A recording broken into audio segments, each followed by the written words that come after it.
Alpsang. What is minority? In some of while we will get to know what is minority and what is the role of a minority president, Alpsang Adhyaksha. So welcome to Khadi Express talk show Lok Seva. Today we are having a very honorable guest, Samir Sheikh, city minority president. Good morning sir. तो Khadi Express public आपसे कुछ question करना चाहती है, हमारी जो audience है khadi express की, उन्हें जानना है कि अल्पसंख्यक अध्यक्ष का रोल सिटी में क्या होता है और अल्पसंख्यक मीन्स क्या। सबसे पहले तो मैं खादी एक्सप्रेस को तहे दिल से मुबारकबाद देता हूँ, क्योंकि पिछले 3-4 सालों में हम लोग देख रहे आम पब्लिक के ताल्लुक से खादी एक्सप्रेस ने बार बार हर अहम मुद्दे पे आवाज़ उठाई है। इसके लिए खादी एक्सप्रेस के तमाम टीम को मैं तहे दिल से मुबारकबाद देता हूँ। जैसे आपका सवाल था कि अल्पसंख्यक प्रेसिडेंट का काम क्या है, देखो कैसा है, अल्पसंख्यक के अंदर एक सिर्फ मुस्लिम समाज नहीं है, तो इसके अंदर मुस्लिम है, जैन है, नवबौद्ध है, पारसी है, और ये ऐसे 6 समाज का मिलके अल्पसंख्यक ऐसा है। तो इसके अंदर अल्पसंख्यक अध्यक्ष मतलब ये जवाबदारी है कि ये अल्पसंख्यक समाज जितने भी आते हैं उनके मसाइल को सरकार के माध्यम से, फिर वो कारपोरेशन हो, राज्य सरकार हो या केंद्र सरकार हो, उन तक ये आम पब्लिक के आवाज़ को उठाना, उनके सवालों को वहाँ पर उठाना, उनके लिए लड़ना और उनके मसाइल को हल करना, ये अल्पसंख्यक अध्यक्ष का काम है। फिर उसमें हर टाइप के मसाइल हो सकते हैं। अल्पसंख्यक में ज़्यादातर लोगों के जहन में ऐसा है कि मुस्लिम समाज अल्पसंख्यक में ज़्यादा पॉपुलर है। अल्पसंख्यक अध्यक्ष होने के नाते मेरी ये जिम्मेदारी है कि मैं समाज के मसाइल को हर मुमकिन शोबे से जो मसाइल को हल करने की पूरी कोशिश करूँ, ये मेरी पहली जिम्मेदारी है। माइनॉरिटी की जो टोटल पॉपुलेशन है वो पुणे सिटी के अंदर 6 लाख की माइनॉरिटी की पॉपुलेशन है, उसमें से जो 32 स्क्वायर किलोमीटर का एरिया है कोंडवा, वहाँ पर हाफ माइनॉरिटी प्रेसिडेंट जो पॉपुलेशन है वो एग्जिस्ट करती है, 3.5 लाख की एग्जिस्ट करती है। तो उसकी जो डेवलपमेंट है उसके लिए आपकी क्या स्ट्रेटेजी है? डेवलपमेंट के ताल्लुक से तो देखो कोंडवा और स्पेशली अगर हम देखेंगे कि ये जो अपना एरिया है मीठा नगर, भाग्योदय नगर, शिवनेरी नगर, ये सब एरिया, तो यहाँ पर जो है हम देखते हैं आज गुंटावारी में इस टाइप के बिल्डिंग बन रहे हैं, जिसको जैसी जगह है उस हिसाब से उन्होंने डेवलप किया है।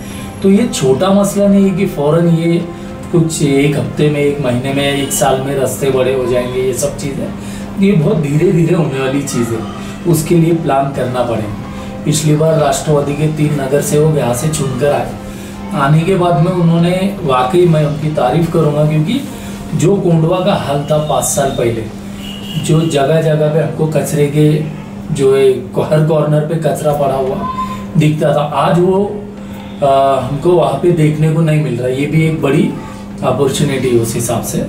दूसरी बात, डेवलपमेंट के ताल्लुक से मेरे हिसाब से सबसे अहम मुद्दा जो है अपने समाज का एजुकेशन, कि एजुकेशन कम से कम खर्च में अच्छे से अच्छा एजुकेशन कैसे मिले, क्योंकि हर कामयाबी की सीढ़ी वो तालीम, इल्म है। तो उसके ताल्लुक से आज भी हमारे पास वैसे सोर्सेस नहीं, तो एक तो तालीम के ताल्लुक से सोर्सेस हो और अच्छे इदारे खड़े हो जो एकदम बेसिक फीस में जो है बच्चों को पढ़ाए और खैर की नीयत से करने वाले लोग इसमें आगे आए। दूसरा हेल्थ है कि हेल्थ के ताल्लुक से जो है फिक्र की जाए, क्योंकि आज जो है बीमारी और ये सब चीज़ें, एक आम आदमी उसकी कमाई और फिर हॉस्पिटल के खर्चे, बच्चों का एजुकेशन, ये सब अगर काउंट करेंगे तो सिवाय उसके कर्जा बाजारी होने के और कोई रास्ता नहीं। एक आम आदमी ये सब चीज़ें कर ही नहीं सकता। और तीसरी चीज़ जो अहम है, बहुत ज़्यादा अहम, वो है रोज़गार, वो है बिजनेस, कारोबार। और अपना नौजवान तबका, बहुत दर्द होता देख के और बुरा भी लगता कि अक्सर अपना नौजवान तबका जो है ना अपना वक्त आसानी के साथ ज़ाया कर रहा है। कल्चर हो गया अपने कोंडवा का कि तुम अगर देखेंगे कौसरबाग, पारगे नगर या मीठा नगर, ये सब एरिया में कोई भी चाय के होटल में जाओ तुम, तो तुमको हर होटल फुल मिलेंगे, एक भी होटल तुमको खाली नहीं मिलेगी। रमज़ान के रोज़े के औकात के अलावा तुम जब भी जाएंगे वहाँ पे, और जितना तबका वहाँ पे बैठा है उसमें से 80 से 90% अपना तबका है। एक चीज़ ये बहुत दिल को बुरी लगने वाली बेकार तबका है। हमारे यहाँ पे स्किल है, अल्लाह ने सलाहियत दी है, टैलेंट दिया है, सारी चीज़ें, लेकिन उनको सही से गाइडेंस करने वाले की ज़रूरत है, उनको दिशा दिखाने वाली ज़रूरत है। जैसी जिसकी सलाहियत है उस हिसाब का उसको रोज़गार मिलने की ज़रूरत है। तो ये 3 बहुत अहम मसले मेरे नज़रिए से नज़र आए। कोंडवा में नशे पानी की संख्या जो है बढ़ती जा रही है, तो पिछले 15 सालों में कोंडवा में आपको क्या ऐसा चेंजेस या नज़रिया दिख रहा है?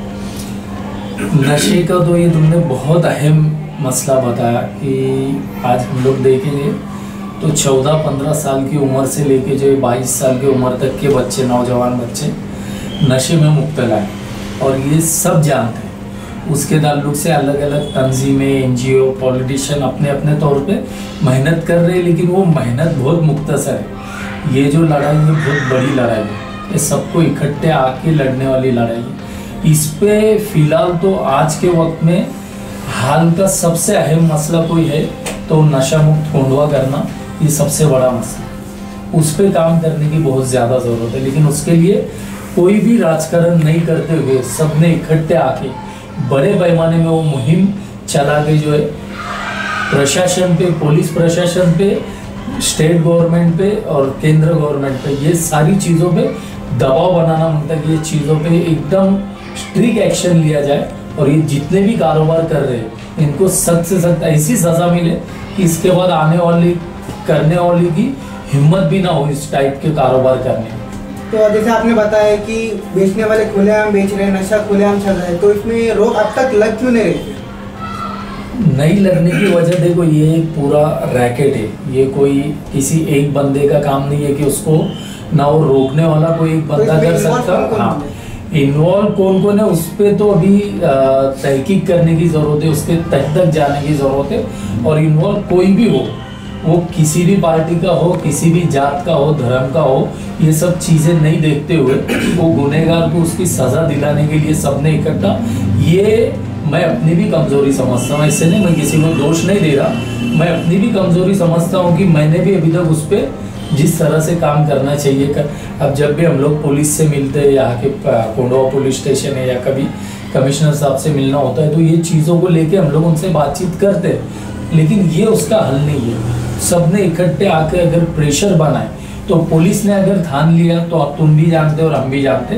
कि ये सब कारोबार बंद होने के लिए 2 दिन भी काफी। तो सबने इकट्ठे आने के, पुलिस पे वो प्रेशर बनाने की ज़रूरत है, प्रशासन पे वो प्रेशर बनाने की ज़रूरत है।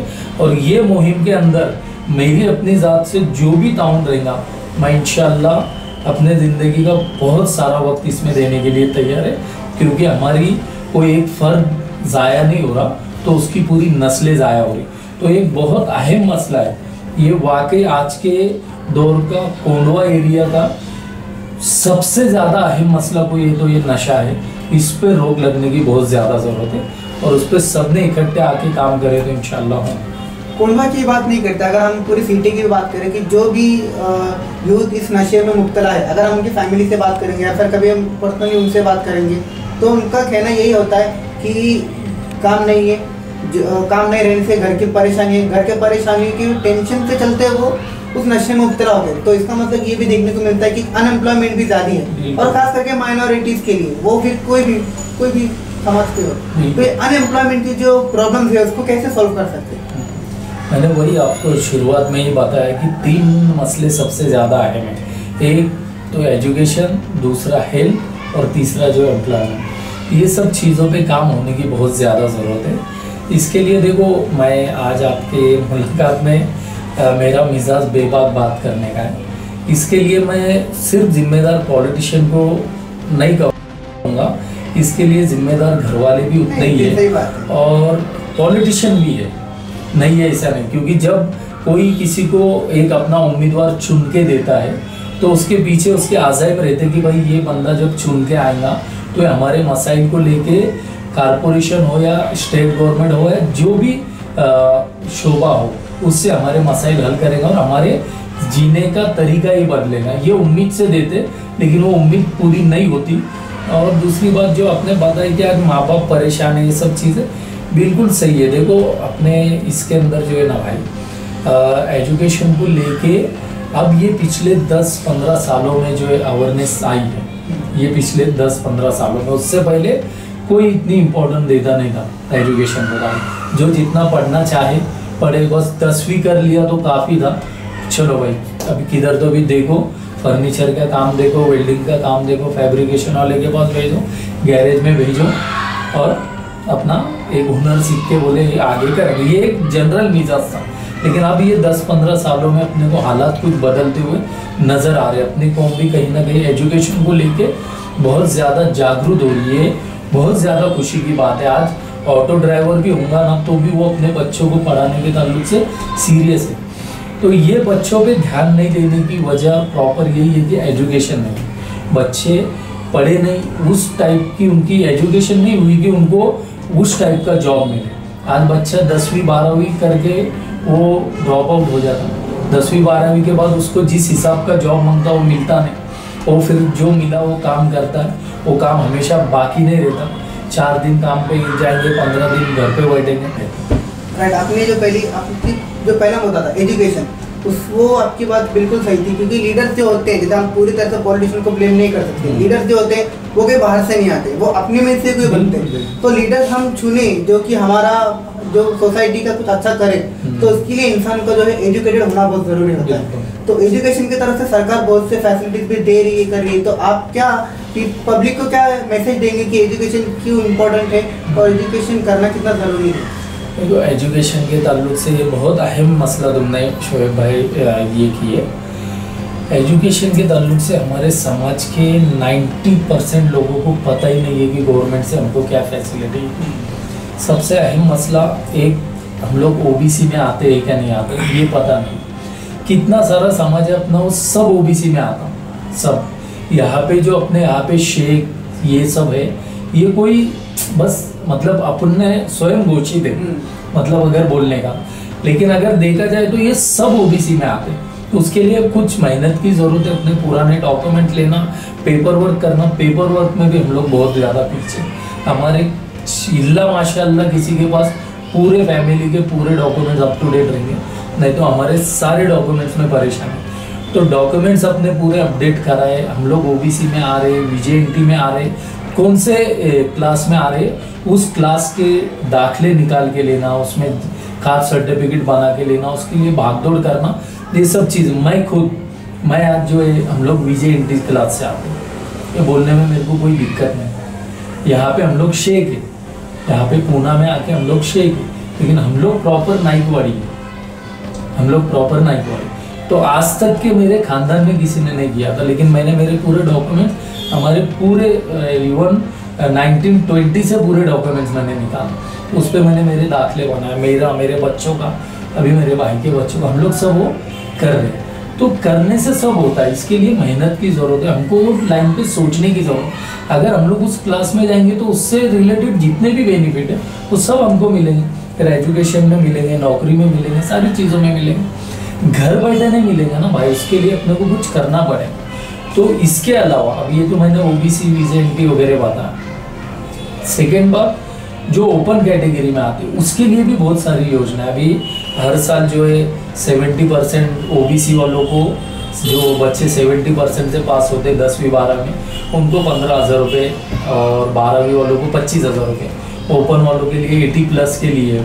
तो ये एक छोटी सी योजना है। इसके अलावा स्टेट गवर्नमेंट की बहुत सारी योजना है। अभी जस्ट 2 महीने पहले जब अजीत दादा ने ये पदभार स्वीकारा, उन्होंने सबसे पहले एजुकेशन के ताल्लुक से जो स्कीम बंद थी कई दिनों से, जो अपने बच्चे हायर एजुकेशन के लिए बाहर जाने वाले, उन बच्चों के एजुकेशन की स्कॉलरशिप फिर से शुरू की। दूसरी बात, स्टेट गवर्नमेंट ने अपनी बहुत अहम स्कॉलरशिप जो है बंद की है, उसकी मैं आज भी निषेध करता हूँ मैं वो बात का, कि उन्होंने बहुत जुल्म किया। पहले हम लोग के ऊपर जुल्म है ही है, लेकिन अभी कुछ 5 से 6 महीने पहले सेंट्रल गवर्नमेंट की तरफ से जो मौलाना आज़ाद स्कॉलरशिप योजना अपने जो थी, फेलोशिप वगैरह, वो सब भी बंद कर दी। कि वहाँ पे क्या बताया गया, जब हम लोग उनसे तहकीक की है, हमने उस पर आंदोलन किए और कलेक्टर के माध्यम से हमने सीएम, पीएम, एजुकेशन मिनिस्टर और अल्पसंख्यक के केंद्रीय मिनिस्टर तक के हमने निवेदन दिए। हमने उसके ताल्लुक से जब तहकीक किए तो पता ये चला कि वहाँ के डेटा में, कि सेंट्रल के डेटा में ये बात आई उनके मीटिंग में कि ये स्कॉलरशिप या फेलोशिप लेने वाला तबका ही नहीं है, ज़रूरतमंद ही नहीं है नीचे कोई, ये टाइप का डेटा वहाँ पे गया है। ये वाकई बहुत धक्का देने वाली बात है। आज हमारी हालत ऐसी है कि हमारे को तो मतलब केजी नर्सरी की फीस भरने की भी बात है, लेकिन उसके बावजूद जो है लेने वाले नहीं है, उस हिसाब से स्कॉलरशिप बंद कर दी गई। तो ऐसे बहुत मसले, इस पे काम करने की ज़रूरत है, इस पे प्रॉपर काम होने की ज़रूरत है। लिहाज से पुणे सिटी के लिए इम्प्रूवमेंट के लिए आपकी क्या स्ट्रेटेजी होगी आगे? अब देखो फिलहाल तो कैसे है, मेरे आज़ाइम बहुत बहुत ज़्यादा है, बहुत ऊंचे है। तो कुछ एक्टिविटी अल्लाह कहाँ तक लेके जाएगा पता नहीं। एक्टिविटी मतलब देखो, मैं जैसे अध्यक्ष बना शोरूम है तो सबसे पहला मुद्दा मैंने उठाया मौलाना अबुल कलाम आज़ाद हॉल का। एक ऐसी इमारत है जो पूरे अपने पूना की कम्युनिटी की शान है। इतनी खूबसूरत इमारत कोरेगांव पार्क जैसे एरिया में अपना हॉल है जो अपने कम्युनिटी के लिए कॉर्पोरेशन ने बनाया हुआ, एकदम खूबसूरत है, बढ़िया है, अच्छे एरिया में, लेकिन हम लोग उसका यूज़ नहीं करते कुछ भी। तो वहाँ की हालत इतनी ख़राब थी, वहाँ की कुर्सियाँ टूटी हुई, बेंच टूटे हुए, स्टेज नहीं, ये सब चीज़ें थी। सबसे पहले मैंने अध्यक्ष बनते ही पहला मुद्दा वो लिया, उसके लिए निवेदन दिया। निवेदन दे के काम नहीं हुआ तो हमने कारपोरेशन में आंदोलन किए, कारपोरेशन के अंदर। फौरन उसके बाद में जो है भवन विभाग से उसको 16 लाख रुपए सैंक्शन हुए। उसमें वो हॉल का पूरा, आज अगर आप जाके देखेंगे तो वहाँ पे सीटिंग अरेंजमेंट देखो, स्टेज, पेंटिंग वेंटिंग, सब कांच वाच, ये सब हमारे आंदोलन के बाद में थे। उसके बाद में ऐसा कोई मुद्दा नहीं है अल्पसंख्यक समाज का जो आया और उस पर हमने आवाज़ नहीं उठाया, ऐसा कोई मुद्दा नहीं। फिर बिल्किस बानो से लेके मुस्लिम आरक्षण से लेके जब जहाँ जिस मसाइल पे बात थी वहाँ पे मैं और मेरी पूरी टीम अल्पसंख्यक की हमने उस पर आवाज़ उठाया। और जो है वो जिस लाइन के जो लोग परेशान थे उनको इंसाफ मिलाने की हमने कोशिश कर। इसके अलावा ये तो सामाजिक काम हुए जो समाज के ताल्लुक से। उसके अलावा हम लोग ड्रेनेज से लेके, रास्ते से लेके, लाइट से लेके, पानी से लेके हर मुद्दे पे हमने आवाज़ उठाई है। अगर आप मेरा अहवाल देखेंगे तो आपको पता चलेगा कि पिछले मुझे अल्पसंख्यक का अध्यक्ष बन के 2 साल हुए। 2 साल के अंदर मैंने 69 प्रोग्राम लिए, 69। उसके अंदर कई आंदोलन है, कई हेल्थ कैंप है, ऐसे मतलब जो लोगों की ज़रूरत की चीज़ है वो सब चीज़ों में। तो ऐसा कोई मुद्दा नहीं है जो मुद्दे में हाथ नहीं डाला। जब जहाँ मेरे समाज पे, मेरे कौम पे आँच आई, उस मुद्दे को लेके मेरी ताकत छोटी है, लेकिन मैंने वो मेरी ताकत के हिसाब से लड़ा हूँ और आज भी लड़ रहा हूँ। आगे के आज़ाइम बहुत सारे हैं। मेरे नज़रिए से सबसे अहम मसला हमारे लिए एजुकेशन का है, तो उस ताल्लुक से हम लोग कंटिन्यू अजीत दादा से बात कर रहे हैं। पूना के अंदर कई ऐसे एम्यूनिटीज स्पेस है जहाँ पे हम लोग बच्चों के लिए इदारे खड़े कर सकते हैं। इंग्लिश मीडियम की अच्छी स्कूलें फ्री में या एकदम कम फीस में चला सके, इस टाइप के हम लोग की कंटिन्यू उसके ताल्लुक से चालू। कई जगह ऐसी है जहाँ पे उर्दू घर बने, उसके ताल्लुक से हमारी कोशिश चालू है कि उर्दू घर बनेंगे तो वहाँ से एक इंस्टीट्यूट में से हम लोग कई सारी चीज़ें कर सकते हैं। MSCIT वगैरह ये सब, पुलिस भर्ती, ये पूरे प्रशिक्षण और उसके ताल्लुक से जितना कुछ ज़रूरत है वो सब चीज़, उस पर हमारा मुसलसल काम चालू है। ज़्यादा हम लोग अभी वो सब चीज़ों को शो ऑफ इसके लिए नहीं कर रहे शोएब भाई, कि तुमको भी मालूम है कि हालात क्या है।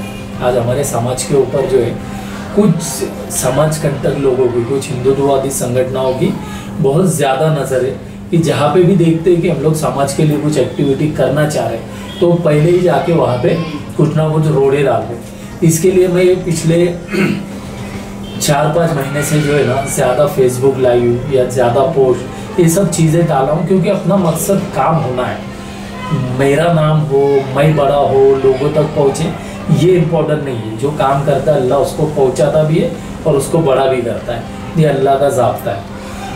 हम लोग अभी हालात को मद्देनज़र रखते हुए ये सब चीज़ें करने की में हमारे जो बड़े बड़े मसाइल हैं, मैं कई ऐसे मसाइल हैं वो मैं आपको ऑन कैमरा नहीं बता सकता, मैं बाद में आपको बताऊंगा कि हमारे आज़ाइम बहुत बड़े और इंशाल्लाह आने वाले दिनों में जब वो बन के खड़े होंगे तब आपको हम बताएंगे कि इंशाल्लाह क्या है। और मैं बहुत ज़्यादा मुतमईन हूँ, अल्लाह का शुक्र है। मैं 16-17 साल से राष्ट्रवादी कांग्रेस पार्टी में, पहली ही पार्टी है मेरी, अभी तक उसी पार्टी में वो पार्टी हो गई, नहीं बदला, ना नेता बदला। मैंने अपने कौम के करोड़ों रुपए के काम किया, ये बात का मेरे को इत्मीनान है। मैं ना कोई नगर सेवक बना ना कुछ बना, उसके बावजूद एक पार्टी का सादा कार्यकर्ता रहने के बावजूद मैंने समाज के करोड़ों रुपए के काम मैंने किया।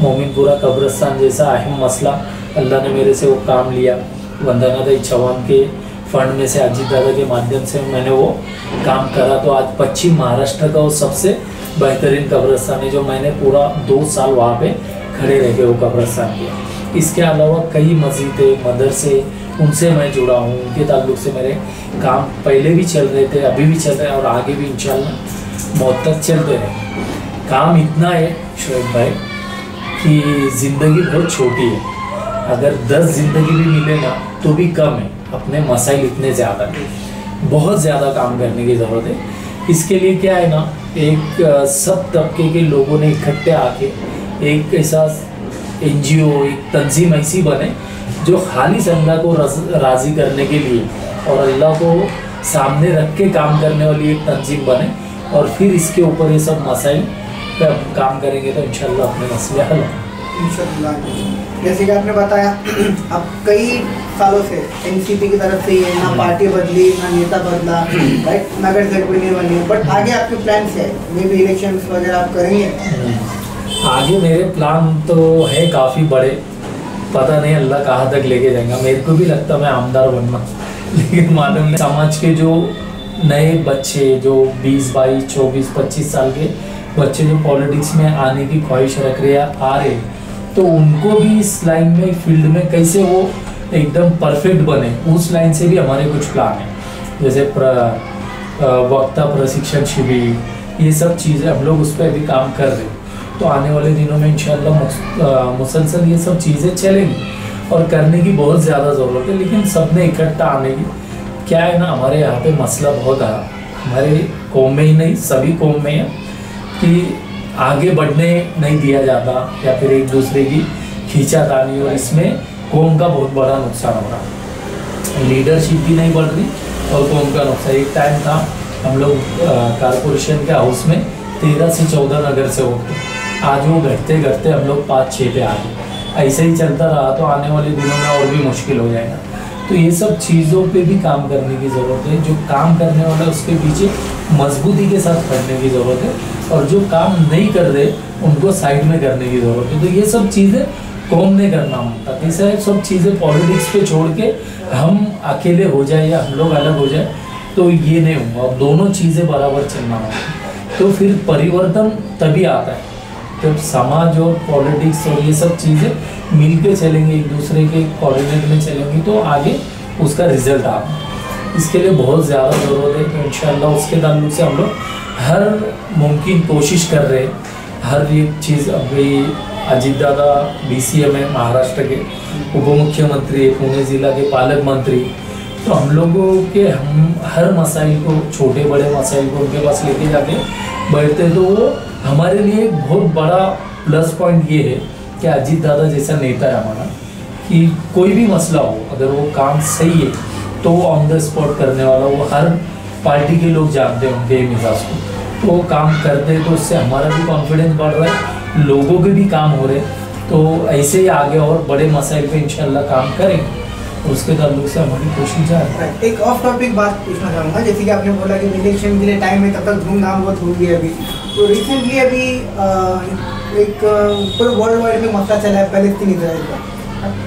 मैक्सिमम जो कंट्रीज है वो वेस्टर्न कंट्रीज है, वो इसराइल को सपोर्ट भी कर रही है, यूरोपियन कंट्रीज इसराइल को सपोर्ट कर रही है, और ऑब्वियसली कई कंट्रीज है जो इसराइल को भी पैलेस्टीन को सपोर्ट कर रहे हैं, राइट। तो उस बीच में इंडिया के जो फॉरेन मिनिस्टर है उनका सपोर्ट उन्होंने इसराइल के साथ में बताया।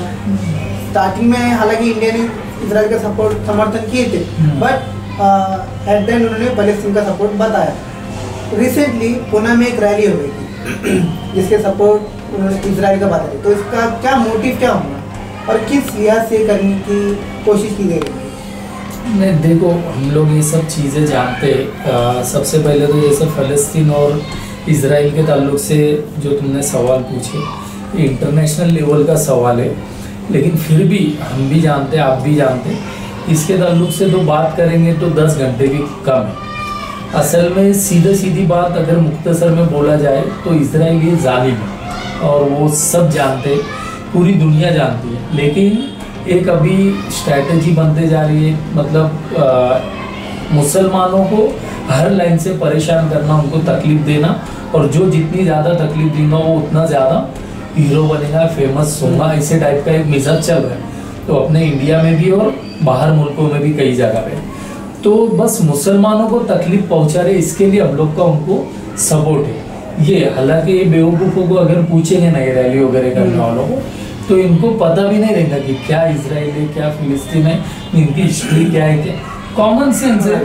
फिलिस्तीनियों का वो मुल्क था, इजराइल को जहाँ से मार के भगाया गया, उनको पूरी, जब उनको वहाँ से भगाया गया तो उनको पूरी दुनिया में कोई सहारा नहीं दे रहा था। वो बेचारे फिलिस्तीन वालों ने उनको सहारा दिए और आज वो उनके ही घर में घुस के उन पे जुल्म करके उनके ऊपर मुसलसल जुल्म कर रहे। लेकिन ये जुल्म को अल्लाह बहुत जल्द ख़त्म करेगा और फिलिस्तीनियों को इतना गलबा देगा अल्लाह कि पूरी दुनिया देखेगी, और ये जो जालिम है इनका वो हल करेगा कि पूरी दुनिया उससे सबक लेगी।